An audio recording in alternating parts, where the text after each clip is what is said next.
Hi guys, good morning. मैं धीरज कुमार। तो guys आज हम देखने वाले हैं क्लास 10th की मैथमेटिक्स चैप्टर हमारा 3 चल रहा है, जो कि इसमें हम विविध प्रश्नावली 3 का एफ देख रहे हैं। और हम लोगों ने इसमें सवाल नंबर 7वां तक कर लिया है। सवाल नंबर 8वें को देखने वाले हैं। तो सवाल नंबर 8वें में एक आ जा रहा है 2x/a plus y upon b equal to 2, जो कि हमारे पहला इक्वेशन दिया जा रहा है। और इसमें जो दूसरा इक्वेशन है वो दिया जा रहा है x/a minus y upon b equal 4 करके दिया जा रहा है। तो चलिए गाइस, इसे हम देखते हैं किस प्रकार से हमें करना होगा। तो सवाल नंबर 8वें को देखते हैं। तो गाइस यहाँ पर 2x/a जो करके दिया जा रहा है, हम देख पा रहे हैं कि हमारे इस समीकरण में पहले समीकरण का जो पहला पद है वो 2x/a करके दिया जा रहा है।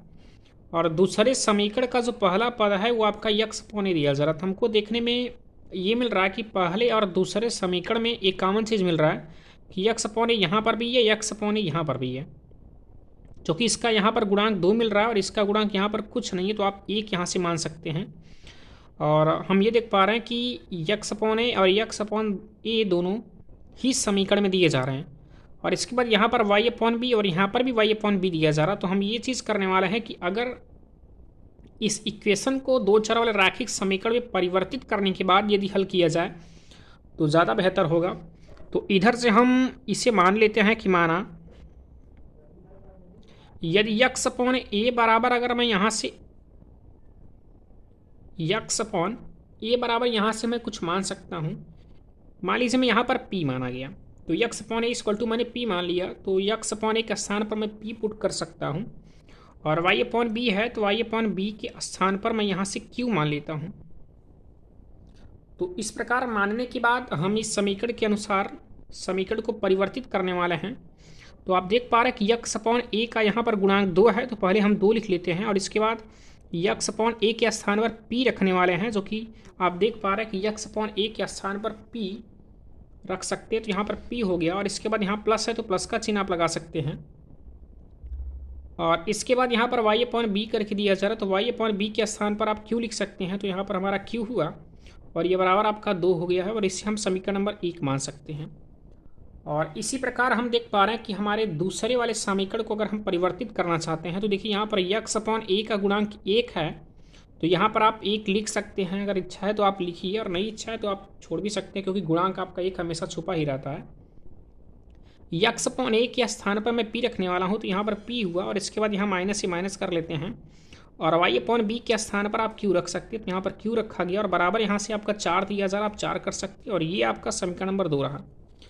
तो गाइस, इसमें हम देख पा रहे हैं कि हमारा समीकरण नंबर 1 और समीकरण नंबर 2 है। यदि मैं इनको एक दूसरे से जोड़ दूंगा तब पर भी हमारा आंसर आ जाएगा।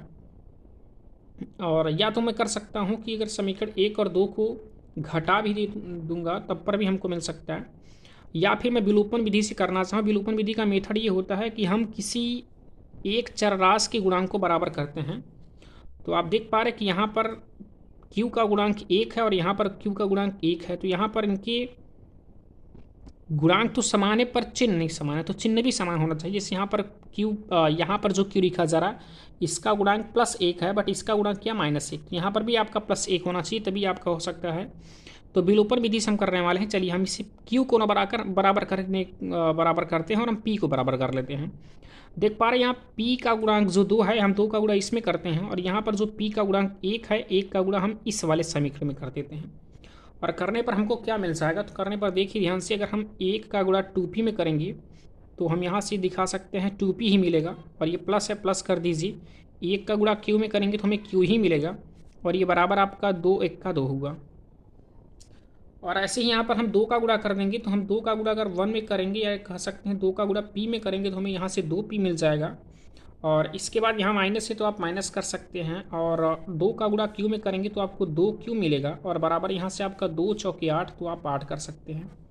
और इस प्रकार से हम चिन्ह को परिवर्तित कर देंगे, जो कि आप देख पा रहे हैं यहाँ पर +2p है, और इसका जो चिन्ह होगा माइनस होता है, उल्टा करने पर माइनस होगा, और ये माइनस माइनस का उल्टा प्लस होता है, और यहाँ प्लस का उल्टा माइनस हो जाएगा। आप देख पा रहे हैं यहाँ पर ये माइनस और ये plus, plus minus cancel out. और यहाँ पर ये +2q है और यहाँ पर भी 1q है, तो हम 2 और q को अगर 1q से जोड़ देंगे तो हमें 3q मिल जाएगा। और बराबर हमारा यहाँ से माइनस और यहाँ से प्लस, प्लस माइनस माइनस 8 में से अगर हम 2 घटाएंगे तो हमको 6 मिल जाएगा, और ये बड़ी संख्या का चिन्ह माइनस से माइनस कर सकते हैं। और यहाँ पर जो हमें q का मान मिलने वाला है वो क्या मिलेगा, q का गुणांक 3 है, इस तरफ करेंगे तो पक्षांतर करने पर बटे हो जाएगा, और 3 दूनी 6, और हमें यहाँ से q बराबर क्या मिल चुका है, -2। तो यदि गाइज हमें q का मान -2 मिल चुका है तो p का मान ज्ञात करने के लिए मैं समीकरण 1 या 2 में रख सकता हूँ। तो आप यहाँ लिख सकते हैं कि q का मान समीकरण 1 में रखने पर, समीकरण 1 या 2 में आप किसी भी में रख सकते हैं।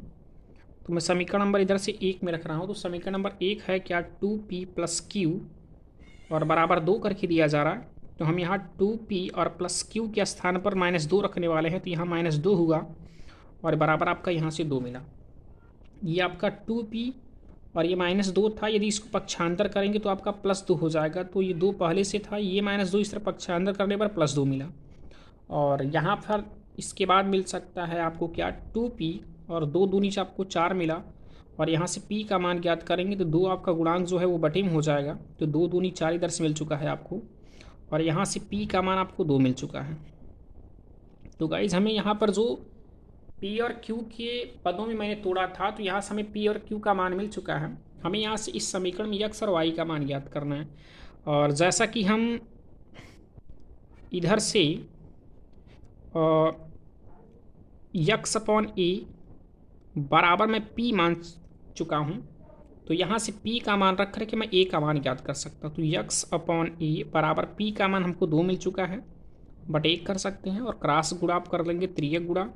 x का गुणा 1 में करेंगे तो आपको x ही मिलेगा, बराबर 1 का गुणा या a का गुणा 2 में करेंगे तो हमें यहाँ से 2 मिल जाएगा, 2a।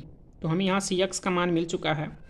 और y का मान ज्ञात करने के लिए मैंने यहाँ से एक चीज़ और माना है, क्या, y/b बराबर q आपने माना है। तो यहाँ से y/b बराबर q के स्थान पर आप -2 लिख सकते हैं।